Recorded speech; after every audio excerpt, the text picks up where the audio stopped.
दिनै आं DSP Advice 365 चेनेलाव आं मोनसे गोनां कन्टेन्ट लानानै फैदों। बे कन्टेन्टआव आं आथिखालाव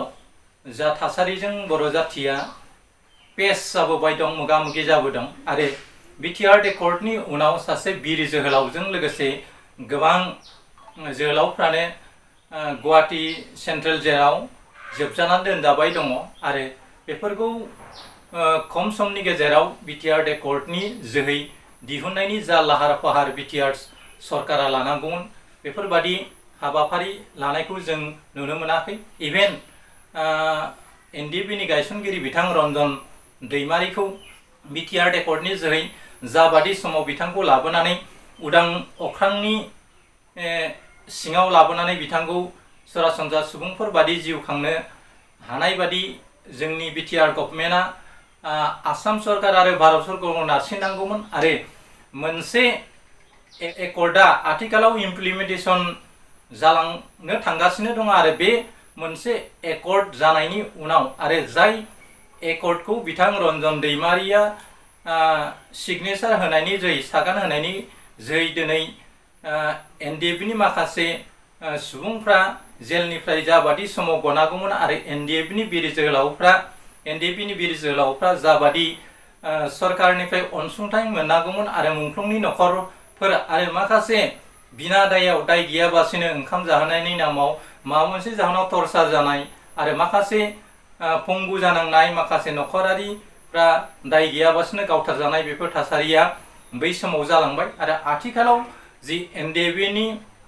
जि टेबोलाव माखासे एनडिएफबि नि सुबुंफ्रा जाबादि अनसुंथाइ मोननो लागा आद्रा दं बिथांमोनखौ अनसुंथाइ होजोबाबासिनो एनडिएफबि नि गेजेराव माखासे पेरामिलिटारि रिक्रुटमेन्टखौ लानानै ट्रेनिं होफ्लानानै माखासे सुबुंफोरखौ एनडिएफ साजायनानै एनडिएफबि खौ मोनसे डिभिजन लाबोनानै अरिजिनेल एनडिएफ आरो माखासे डुप्लिकेट एनडिएफबि नि सेक्सन खालामनाय बायदि खालामनानै माखासे अरिजिनेल जि दावहारुफोर दंमोन बिथांमोना जाबादि अनसुंथाइ मोननांगौमोन खायसे ग्रुपनिया मोनदों खायसे ग्रुपनिया मोनाखै बेफोरबायदि थासारिनि गेजेराव दिनै एनडिएफबि नि गेजेराव डिभाइड एन्ड रुल खालामनानै एनडिएफबि नि जि नमेनक्लेचार बेखौ फोजोबलांनायनि आथिखालनि बर'फोरनि गेजेराव जा राजखान्थि सोलिगासिनो दङ बेयो हारि जौगानायनि मोनसे नमुना जानो हाया होननानै आं बुङो बा आं सानो। नाथाय बे बिथिङाव जोंनि बिटिआर गभर्नमेन्टनि बा सागानगिरिफ्रा जाबादि रन्जन दैमारि आरो रन्जन दैमारिजों थानाय आथिखालाव जा दायाव बिथांमोना गुवाहाटी हाइकर्टनि जोहै साजा मोनगासिनो दङ बिथांमोनखौ जाबायदि समाव जों बख'नानै लाबोनांगौमोन बा नारसिननांगौमोन बेफोरबादिखौ जों नुनो मोनाखै। इभेन रन्जन दैमारिनि जोनोम सान फालिनाय समावबो माखासे ससियेल मिडिया आरो खौरां बिजोंनि गेजेरजों जोंनि बिटिआर गभर्नमेन्टनि माखासे सुबुंखौ गुड वेजेस होनायखौबो जों नुनो मोनाखै। बेखौ नोजोर होनानै नायोब्ला आथिखालनि जि बिटिआरनि एकर्ड बे एकर्डआ बिथां रन्जन दैमारिनि नाजानायनि जोहैसो जादों होननानै बुंनांगोन। मानो होनना बुङोब्ला मोनब्रै एनडिएफबि नि दोलोआ खौसे जानानै जुदि साइन बा सिगनेचार बा सागान होआमोनब्ला दिनै बिटिआर एकर्डआ मोगथाङाव महर मोननाय नङामोन आरो बिटिआर एकर्ड जानायनि उनाव बिथां रन्जन दैमारिखौ लाबोनानै बिथांनि केसफोरखौ लासै लासै फोजोबलांनानै बिथांखौ जाहाथे जोंनि गेजेराव सासे गोग्गो दैदेनगिरि हिसाबै जों मोननो हायो बेखौ नोजोर बोनानै जेरै बिएलटिनि दिनाव बिथां हाग्रामा महिलारिखौ शिफ्ट खालामनो थाखाय बिएलटिनि सुबुंफ्रा नाजासोमनायनि गेजेरजों बे शिफ्ट खालामफिननो हादोंमोन। नाथाय बै बुब्लियावबो शिफ्टनि जि मासि सेलायनायनि गेजेराव जोंनि गेजेराव दाङाबाजि जालायनानै गुबुन गुबुन राजखान्थि दालायनायनि गेजेरजों गावस्रानायनि गेजेरजों 150 जनसो सुबुङा बेबादि गादिनि पावारनि सियार सेलायनायनि जाउनाव गोबां बोलि जालांबाय। आथिखालाव बे बोलि जानायखौ जों लुबैया। नाथाय खोब दुखुनांथावना खोथा थांनाय बुब्लियाव बिथां रन्जन दैमारिखौ गुवाहाटी हाइकर्टआ टाटा आयेननिफ्राय मुक्त होनानै उदां जाबाय होननानै फोसावदोंमोन। नाथाय आथिखालनि नै बावैसो मैया दाखालिसो जि फोसावनाय जि रन्जन दैमारिनि सायाव जि गुवाहाटी हाइकर्टआ साजा फोसावबाय बे साजा फोसावनाया जोंनि थाखाय थामहिनबा बिटिआर एकर्डनि उनाव बियो गनायथावना नङा होननानै जों सानो। मानोना जों मिथिगौ आयेन खान्थि बादियैब्ला सासे कनभिक्टेड पार्सना दायनिगिरि सुबुङा बबेबा मोनसे एकर्डआव सुइ होनो हाया आरो सुइ बा सागान होनायनि उनाव बिथाङा पार्डन मोनो, दायनिफ्राय निमाहा मोनो आरो बिथाङा जेसेबांखि गेदेर क्रिमिनेल केसजों लोब्बा थायाथों मानो बिथांखौ दफानि जोहै जोङो बे सुबुंखौ लासै लासैनो बिथांनि केसफोरखौ फोजोबलांनो हायो। नाथाय जोंनि बिटिआर गभर्नमेन्टनि गेजेराव माखासे एनडिएफबि नि सागानगिरिफ्रानो गादियाव जिरायगासिनो दङ आरो गुबुन फारसेथिं हाग्रा बंग्रायाव खस्थ' सैनाङाबासिनो आथिखालाव दुलाराय बर' फरायसा आफादनिफ्राय चिफ जाफैदों बिथां प्रमद बर'आ। दा बिथांनि जि सिगांनि राजखान्थियारि डायलग बेफोरखौ नायना थाङोब्ला बिथांखौ जों बेबायदि थासारियाव सफैगोन होननानै जों सानाखैमोन। नाथाय दिनैसिम चिफ जानायनि उनाव बिथां बर'खौ रन्जन दैमारिनि सायाव जाबादि इनिशिएटिभ लानांगौमोन बेफोर खोथाखौ जों नुनो मोनाखै। इभेन बै बिटिआर एकर्डनि सिगनेचारनि एसे उनाव बिथाङा मोनसे जुथुमायाव बुंदोंमोन बिटिआर एकर्डनि जोहै रन्जन दैमारिखौबो जों उदां अख्रांनि गाहायाव लाबोनो हाबाय होननानै बिथाङा बुंदोंमोन। नाथाय एकर्ड जाखांनायनि उनावनो बिथांखौ फिन थफ्लाफोर बादि सेन्ट्रेल जेलाव सोफिननानै दोनहैदोंमोन आरो बिथां रन्जन दैमारिखौ एकर्ड जानायनि सिगाङाव बिथांखौ गोबां मेडिटरफोर लागायनानै गोबां इउपिपिएलनि आरो दुलाराय बर' फरायसा आफादनिफ्रायबो बिथांजों रिलेशनशिप लाखिनानै बिथां प्रमद बर'आ बे एकर्डखौ साक्सेस खालामनायनि बिथिङाव बिथां रन्जन दैमारिनि माखासे सहाय लानानै बिथांमोना मावदोंमोन। आरो जाय खोथाखौ बिथां उरखाव ब्रह्मआ मोनसे जुथुमानि जै बुंदोंमोन रन्जन दैमारिया बिटिआरनि एमएसखौ नायाबालासिनो जोंखौ फोथायनानैनो रादायाव सहि होबाय आरो जाय रादायाव सहि होनायनि उनाव दिनै बिटिआर एकर्डआ जानानै फैबाय। बे जोंनि थाखाय गोजोनथावना मोनसे रादाब होननानै रोजा रोजा लाख लाख बर' सुबुंफ्रा बमा गावदोंमोन, बागुरुम्बा मोसादोंमोन आरो माखासे एनडिएफबि दैदेनगिरि आरो माखासे इउपिपिएलनि लिडारफोरखौ आइथिंजों गारिजों इसोरफोरखौ सिबिनाय बादि रोजा रोजा बिबारनि अखा हाहोनानै माइलसेल' नङा माइल 2 माइल 3 20-50 किल'मिटारहालागै बिथांमोनखौ बिबार सारै सारै लामा लामा बर' रायजो राजाफ्रा बै समनि बरायनाय हाबाफारिखौ नायोब्ला बिथांमोनखौ इसोरबादि सिबिदोंमोन। नाथाय इसोरबादि सिबिनाय सुबुंनि साननाय हनाया दिनै गादि मोननायनि उनाव गाव गावखौनो सिनायनो हाया जालांनाया जोंनि थाखाय खोब लाजिनांथावना खोथा। नाथाय दा बावै बिथां रन्जन दैमारिखौ फिन थैजासिम जोबथेसालियाव थानांनायनि जि राय होबाय बे राया जोंनि थाखाय खोब दुखुनांथावना खोथा। मानोना एनडिएफबिआ भारत सरकार आसाम सरकारनि थिननाय बादिनो बिथांमोना हाथियार गथायबाय, बिथांमोननि अर्गेनाइजेसनखौ बा आफादखौ सिफायबाय आरो हाथियार गथायबाय। बेनि उनाव एनडिएफबिआ दाय थाबावनांगौ होननानै जों साना। मानोना बिथांमोना एकर्डनि माखासे आयेन गान्थिफोरखौ मानिनानै बिथांमोना सरकारजों साबमिट जानानै दिनै बिटिआर एकर्डखौ खालामनानै लाबोनायनि उनावबो एनडिएफोरनि गेजेराव आरो जोंनि बर'फोरनि गेजेराव जि डिभाइड एन्ड रुल पलिसिजों जोङो गादिनि थाखाय गाव गावनि मुलाम्फाखौ लानानै गाव गावनि पलिटिकेल केरियारखौ गेइन खालामनो थाखाय जि हाबा मावलायदों, नाथाय बे थासारिया खोब दुखुनांथावना खोथा। बै बुब्लियावबो मोनसे समाव पिडिएफ मुंनि मोनसे राजखान्थि हान्जाया बिएससिखौ सासन खालामदोंमोन आरो बै समावबो जोंनि बर'फोरनि गेजेराव थानाय मोनसे गोदान हाथियार दैग्रा आफादफ्रा बिनि गोबां दैदेनगिरि एमसिएलएफोर इएमफोरखौ गावथारनाय थासारिया जोंनि गेजेराव जालांबाय आरो बेफोरबादिनो फिन आरो जोंनि गेजेरावबो बे थासारिया दाजाथों बेखौ जों बुंनो सानो। मानोना बर'फोरनि जि कालचार बे कालचारा सिगांनिफ्रायनो दानलाय सुलाय गावथारनाय गावजों गाव खालामलायबाय थानाय थासारिया जोनोम जाबाय थादों आरो मोनसे समाव एनडिएफबि आरो बिएलटिनि गेजेरावबो अपारेशन स्रां स्रां अपारेशन दाहार होलायनानै जोंनि गेजेराव गोबां सेंग्रा सिख्लाफ्रा रुंसारि जालांबाय आरो दुलाराय बर' फरायसा आफादनि बै समनि बिएससिनि मुभमेन्टनि दिनावबो माखासे दाय गैयै सुबुं जेरै बालिराम बर' आरो बिहराम बर' बिथांमोना दाय गैयाबासिनो गावथार जाबाय। दा बेफोरबादिनो गोबां दैदेनगिरिफ्रा जोंनि गेजेराव हारि सिबिनायनि नामाव बोलि होजाबोबाय दङ। नाथाय माखासे जोंनि दैदेनगिरिफ्रा गादि मोननायनि उनाव हारिखौ जाबादि बोखांनांगौ, हारिनि खोथाखौ जाबादि साननांगौ, बेफोरबादि साननायखौ नुवाखै। बिथांमोना गावनि लाभालाभखौ बा गावनि पलिटिकेल केरियारखौ जाबादि गोजोर खालामनो हायो बेखौल' नोजोर बोनानै राजखान्थिनि मासियाव जिरायफैनायनि उनाव बिथाङा रायजो राजानि एबा बर' हारिनि गांनाय उखैनायखौ साननो बावगारो, जायनि जाउनाव बिथांमोना नेशनेल पलिटिकेल पार्टिफोर बादि गावनि रिजनेल जि स्पिरिट, बे स्पिरिटखौ बावनानै बिथांमोना गावखौनो उदां भाबै जातिजों जेबो इसु गैयै बादि साननानै खामानि मावलांनानै जोंनि हारिखौ खैफोदाव खोलैबोनायखौ जोंनि दैदेनगिरिफोरखौनो जों नुबाय दं। आरो जाय दैदेनगिरिफ्रा गोदो गोदायनिफ्राय बर' हारिनि राव हारिमु सोदोमस्रिखौ रैखाथि खालामनाय आरो बड'फानि जि बड'लेण्ड मुभमेन्टनि जि स्पिरिट, बे स्पिरिटखौ साक्सेसफुल खालामलांनो थाखाय मोनसेनि उनाव मोनसे आन्दलन खालामबोबाय थादों आरो बड'लेण्डखौ मोनसे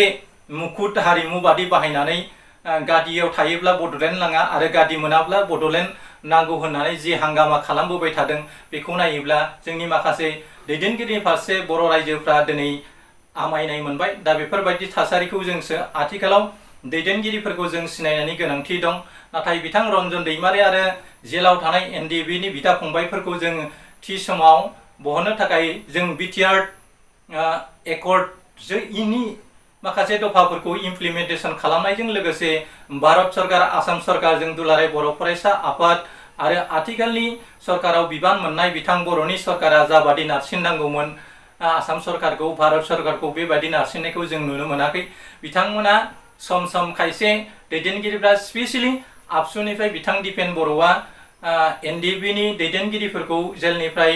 उदां खालामजोबनांगौ बे खोथाखौ बुंनायखौ जों ससियेल मिडियानि गेजेरजों नुनो मोनदोंब्लाबो आथिखालाव सरकाराव थानाय माखासे दैदेनगिरिफ्रा रन्जन दैमारिखौ माबादि भाबै एबा माबोरै बिथांखौ जोबथेसालियाव थानायनिफ्राय रैखाथि खालामनो हायो आरो माखासे जोबथेसालियाव थानाय एनडिएफबिनि बिदा फंबायफोरखौ जों माबादि उदां खालामनानै जोंनि बिटिआर ओनसोलाव सुखु गोजोनै जों संसार जानो हायो आरो बिटिआरखौ मोजां रोखोमै जों सालायलांनो हायो, बेफोरबादि साननाय हनाय नेताखौ जों नुनो मोनाखै। इभेन एनडिएफबिनिनो गोख्रों दैदेनगिरि बिथां गबिन्द बसुमतारिया मोनसे समाव ससियेल मिडियानि गेजेराव बुंदोंमोन रन्जन दैमारि एबा एनडिएफबिनि सुबुंफोरखौ बख'नांगौब्ला बिथांमोननि न'खरासो केस खालामनानै बा बिथांमोननि न'खरासो रांखान्थि बा रांखावरि गारनानै केस गेलेनानै बिथांमोनखौ उदां खालामनांगोन होननानै बुंनाय खोथानिफ्राय जों मिथिनो मोनोदि बे बिथिङाव बिटिआर एकर्डनि उनाव बिटिआरनि सागानगिरि एबा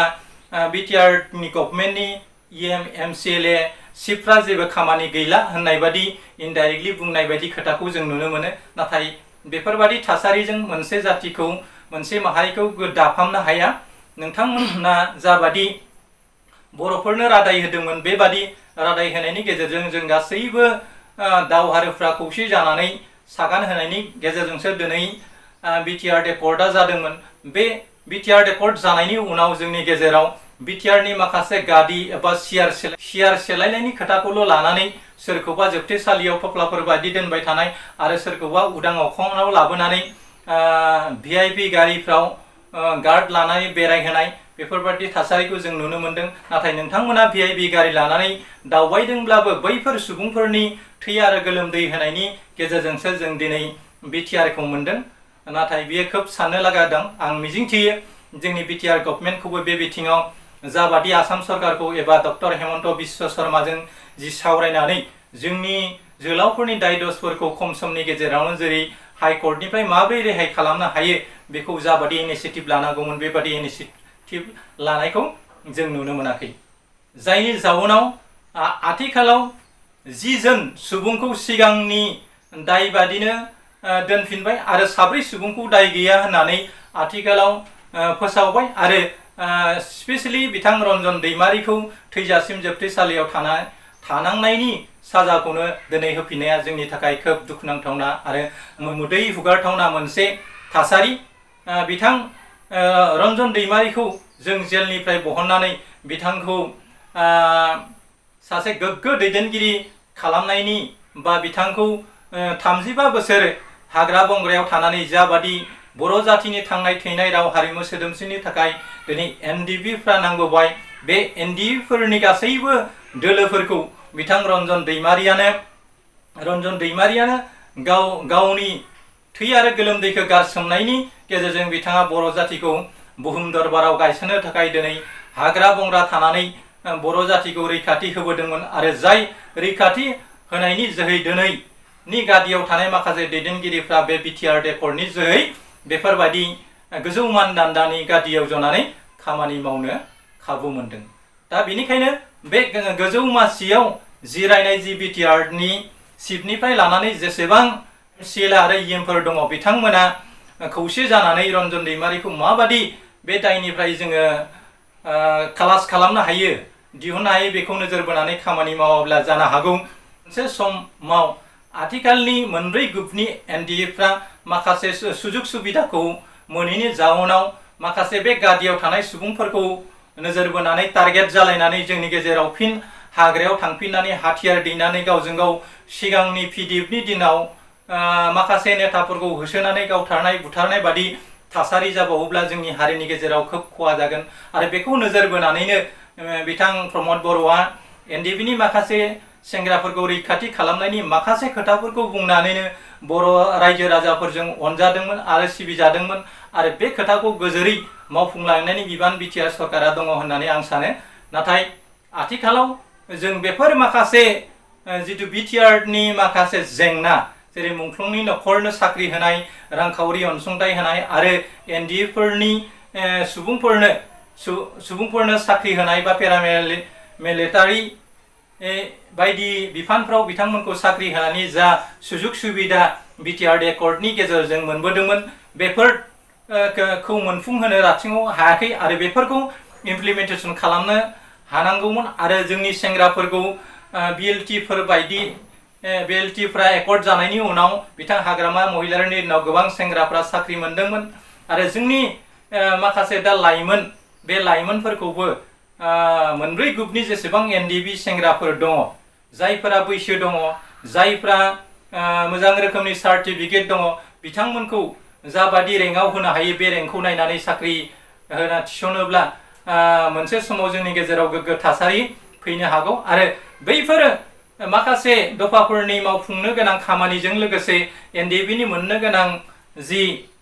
अनसुंथाइफोर बेफोरखौ होआब्ला जानो हागौ एनडिएफबिनि गेजेराव गावस्रालायनानै मोनसे समाव फिन हाथियार लानानै फिन हाग्रायाव थांफिनलायनानै सोरखौबा टारगेट खालामनानै जोंनि गेजेराव जाहाथे थैनि बाना जाया बेखौ नोजोर बोनानै जोङो आथिखालाव खामानि मावलांनांगोन। मानोना नोंथांनि बा नोंथांमोननि पलिटिकेल केरियार दिनै दं गाबोन गैया, बेखौ लानानै जोंनि लाबालाबखौ पलिटिकेल केरियारखौ नायनानै जाथिया जुदि खहा जायोब्ला खोब साननो गोनां। आरो जोंनि बर' बिदा फंबायफ्रा फिन आरो आर्मि मिलिटारिजों हमजानानै जाहाथे जोबथेसालियाव लांजा सिगांनिफोरबायदि टर्चार खालामजाया। इभेन जोंबो दाय गैयाबासिनो मोनसे समाव हाग्रायाव लांजानानै जोंनि गामिनिफ्राय गोबां सुबुंफ्रा गावथार जानो थाखाय लांजादोंमोन। आरो माखासे जोंफोरबो बिथांमोननि टर्चार होनायाव थै आरो लोमसावजासे बुजादोंमोन, जायनि जाउनाव माखासे आइजोफ्रा जथाय जानानै मानास हाग्रामानिफ्राय जोंनिखौ रैखाथि खालामनाय थासारिखौ जों गोसोखाङोब्ला गोजांस्रिवो। आरो बेबायदिनो जाहाथे जोंनि गेजेराव फिन गावजों गाव दाङाबाजि, लोगोसे फारसेथिं आसाम गभर्नमेन्टनि आन्डारावनो जोङो बिटिसि काउन्सिला दङ, जायनि जाउनाव बिथांमोना दिनै सान गोरलैखौ थामहिनबा उल्फाखौ जाबादि बेफोरबादि साजा होआबासिनो उदां अख्राङाव उल्फानि आखाइ दैखांनाय सुबुंफोरखौ बेरायहोबाय दङ। नाथाय कर्ट कासारि आदाলত जेरावबो गिदिर गिदिर उकिलफ्रा असमिया सुबुङानो, दिनै असमिया सुबुङा आसामखौ सालायनायाव गावसोरनिनो अफिसारफोर दङ, गावसोरनो सरकार दं, जायनि जाउनाव गावसोरनि असमिया कमिउनिटिनि दाय दन्दफोरखौ बिथांमोना गोरलै भाबै लायो। आरो जोंनि ट्राइबेल कमिउनिटिनि सुबुंफोरखौ बिथांमोना माब्रै जोंखौ खांख्राइफोर बायदि बा गोलेरफोर बायदि जानानै जोंनि राव हारिमु सोदोमस्रिखौ गादबनानै दोननो हायो बा सोबख'नो हायो, बेखौ नोजोर बोनानै खामानि मावलांबाय दङ। जायनि जाउनाव बर'फ्रा बेफोरनिफ्राय रैखाथि मोननो थाखाय बै समनि गोग्गो सासे बोगदाद जोहोलाव बिथां उपेन्द्रनाथ ब्रह्म बड'फाया नाजादोंमोन आरो बिथांनि नाजानायनि जोहै दिनै गोबां बर' दैदेनगिरिफ्रा बुहुम दरबाराव गावखौ सासे दैदेनगिरि मन्त्रि MLA MP होननानै सिनायथि होनो खाबु मोनबाय। नाथाय बिथांनि जि होलांनाय आदर्श बे आदर्शखौ बावनानै दिनैनि जोंनि गेजेराव बड'लेण्ड मोननायनि क्राइटेरिया गैया, बड'लेण्ड मोननानै लाब गैया, बड'लेण्डनि सिमां नुनानै लाब गैया होनग्रा जोंनि बड'लेण्ड हांगामानि थाखायनो जिउ आरो थै बावसोमनो ओंखारबोनाय माखासे जोहोलावफोरखौ जों बुंनायखौ जों नुनो मोनदों। दा आं गोबां खोथाखौ बुंनो सानला, बयबो मिथिसिखागौ दिनैनि बर'नि थासारिया माबादि आरो बेफोर थासारिनिफ्राय जों गाव गावखौ रैखाथि होनो हायाब्ला जोंनि बर' हारियादि मोनसे समाव मास्टार रेस जाहैगोन बेखौ जों मिजिंथिनो हाया। बे बिथिङाव स्पेसियेलि आङो दुलाराय बर' फरायसा आफादनि आफादगिरिजों लोगोसे दुलाराय बर' फरायसा आफादाव बिबान मोननाय गासै दैदेनगिरिफोरखौ आं खावलायो जाहाथे नोंथांमोना मोनसे नन पलिटिकेल अर्गेनाइजेसन जानानै खामानि मावबोबाय दङ आरो बर' हारिनि गांनाय उखैनायनि थाखाय हांगामा खालामबोबाय दङ। दा बेखौ नोजोर बोनानै नोंथांमोना गोख्रों फावै बिथां प्रमद बर'नि गभर्नमेन्टआ सरकाराव थानायनि जाहोनाव माखासे खामानिफोरखौ मावनायाव उसुबिदा जानो हागौ, थेवब्लाबो जोंनि माखासे बर'नि गेजेराव आफादफोर दङ, जेरै आबुब दङ, बोजुब दङ, बर' साहित्य सभा दङ, बर' राइटार एकाडेमि दङ, जनजाति सुरुखा मन्च दङ, गोबां ट्राइबेल अर्गेनाइजेसनफोर दङ। बेफोरो ज' जानानै जों रन्जन दैमारिखौ माबायदि खम समनि गेजेरावनो जों बेखौ हाइ कर्टनि केस थैजासिम बिथांखौ जेलावनो दोनफिननायनि जि साजा होदों बिनि सायाव जों सुप्रिम कर्टआव थांनानै मोजां उकिल हमनानै जोङो बिथांनि दायफोरखौ माबायदि जोङो रैखाथि होनो हायो आरो आफ्टार बिटिआर रेकर्डनि उनाव सासे सागानगिरिखौ माबायदि जोबथेसालियाव दोनबाय थानो हायो बेखौ लानानै जोंनि गेजेराव सावरायनांगौ आरो थाबैनो बिथां रन्जन दैमारिनि जि दाय दसखौ बिटिआर रेकर्डनि जि इमप्लिमेन्टेसननि सार्टखौ लानानै जोङो बिटिआरनि माखासे एग्रिमेन्टखौ दफाफोरखौ मानिनानै बर'फ्रा दिनै हाथियार गथायदों। बे हाथियार गथायनाय सुबुंफोरनि जि जिउ रैखाथि आरो बिथांमोननि जि ग्रेटार सेक्रिफाइसखौ नायनानै दिनै जेलाव थानाय बिदा फंबायफोरखौ जोङो दिहुनना लाबोनांगोन, नङाब्ला जों बिटिआर मोननायनि उनावबो बिटिआरनि एकर्डआ जोंनि थाखाय ओंथि गैयै मोनसे एकर्ड जागोन बेखौ जोङो बुंनो हायो। नङाब्ला फैगौ बुब्लियाव जोंनि गेजेराव बे बिटिआर एकर्ड जानायनि उनावबो आरो फिन जोंनि गेजेराव जाहाथे आन्डारग्राउन्ड जोनोम मोनफिना आरो आन्डारग्राउन्ड जोनोम जानायनि उनाव जोंनि गेजेराव माखासे दैदेनगिरिखौ टारगेट खालामनानै जोंनि गेजेराव गावथारनाय सुथारनाय बेबादि जाहाथे जाफिना बेखौ नोजोर बोनानै दिनैनि सरकाराव थानाय आरो माखासे बर' मेलेमजिबिफ्रा सानलाय हलायै खामानि मावलाङाब्ला जोंनि गेजेराव आरो फिन फैगौनि थासारियानो जोंखौ आखाइ बरायना लांफिनगोन, जायनि जाहोनाव रोजा रोजा फरायफुनाय सेंग्रा सिख्ला आरो बर' सेंग्राफ्रा आर्मि मेल्टारनि आखायाव जिउ जोबनांफिनगोन बेखौ जों बुंनो हायो। दा जे खोब दुखुनांथावना खोथा, नै मैया दाख्लैसो जा रन्जन दैमारिखौ जोबथेसालिनिफ्राय जोङो अराय समनि थाखाय उदां भाबै जों जामिनाव मोननानै बिथांखौ जोंनि गेजेराव लाबोनो हासिगोन होननानै जों सानदोंमोन, नाथाय खोब दुखुनांथावना खोथा, 7 सुबुंखौल' दायनिफ्राय रेहाय होनानै 10 एनडिएफनि केडारफोरखौबो सिगांनि दायखौनो जाबसिननानै बिथांमोनखौ जोबथेसालियाव लाखिफिननाय आरो रन्जन दैमारिखौबो बिथांमोनजों लोगोसे थैजासिम जोबथेसालियावनो थानांनाय जि आयेन फोसावबाय बे आयेन फोसावनाया जोंनि थाखाय खोब दुखुनांथावना खोथा, जायनि जोहै दिनै बिटिआर रेकर्डआ जाबाय। बे बिटिआर रेकर्डआ इमप्लिमेन्टेसन जाजोबलांनायनि इयुनावबो जोंनि सुबुंफ्रादि गोजोनै थानो हागोन बेखौ जों बुंनो हानाय नङा। फारसेथिं बिथां रन्जन दैमारिखौ जेलनिफ्राय दिहुननो हायाब्ला माखासे एनडिएफनि केडारफ्रा रागा जोंनानै जुदि हांगामा खालामबाय थायोब्ला, आथिखालनि सरकाराव थानाय बिथां प्रमद बर'नि सरकारखौ गाग्लोबबाय थायोब्ला आरो फारसेथिं जोंनि गेजेराव बिरोधि हान्जाफोर दं, बिरोधि हान्जाफ्राबो बे रन्जन दैमारिखौ लानानै मोनसे इस्यु खालामनानै जोङो गावजों गाव मोनसे काउन्टार रिभलिउसन दावराव दावसि जोंनि गेजेराव हांगामा जालायबाय थागोन। दा बेखौ नायोब्ला जोंहा माखासे बिटिआरजों फैफानाय दफाफोरखौ मावफुंनायनि खोथा थाहैबाय। फारसेथिं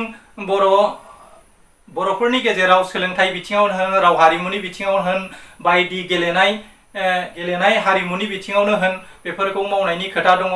बर'नि गामि ओनसोल स्कुल कलेज लामा दालां मावफुंनायनि खोथा दङ बेफोरखौ मावफुंनायाव लेहेम जाहैगोन होननानै आं सानो मिजिंथियो थाबैनो जोंनि BTC नि सदनाव बेफोर खोथाखौ सावरायनानै जोङो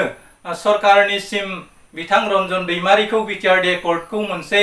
इस्यु खालामनानै बिथां रन्जन दैमारिखौ जेलनिफ्राय रैखाथि होनो थाखाय जोङो आसामनि गभर्नर आरो आसामनि चिफ मिनिस्टार बिथां हेमन्त बिश्व शर्मानो थाबैनो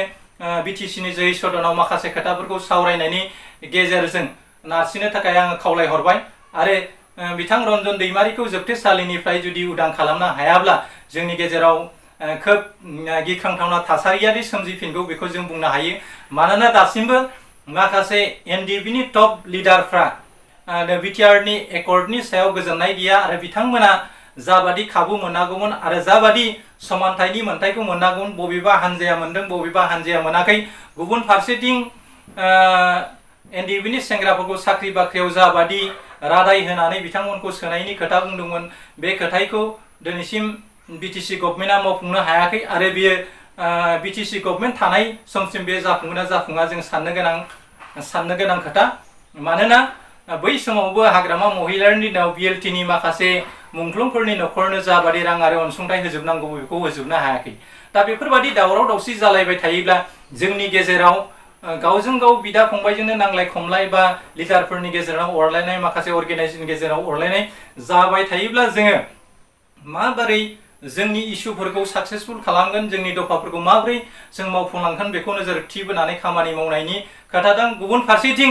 आथिखालाव BTC गभर्नमेन्टनो BTC सेक्रेटारियेटनि आन्दाराव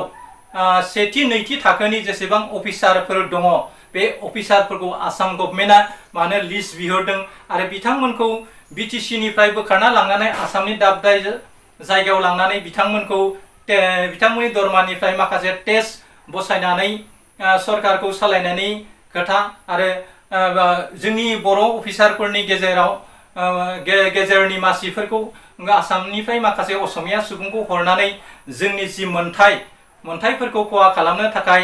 असमिया सुबुं बा नन बड' कमिउनिटि मानसिनि सुबुंखौ बांसिन खाबु मोनहोनो थाखाय असमिया अफिसारफोरखौ थिसननायनिबो बे मोनसे इंगित जानो हागौ दा बेफोर बिथिङाव गासैबो बिथिङाव जोंनि दैदेनगिरिफ्रा साननानै खामानि मावाब्ला आरो जोंनि पावारफोरखौ जों मोजां रोखोमै इउटिलाइज खालामलांनो रोङाब्ला जों मासियाव जिरायनानै जेबो बेसेन थानाय नङा आरो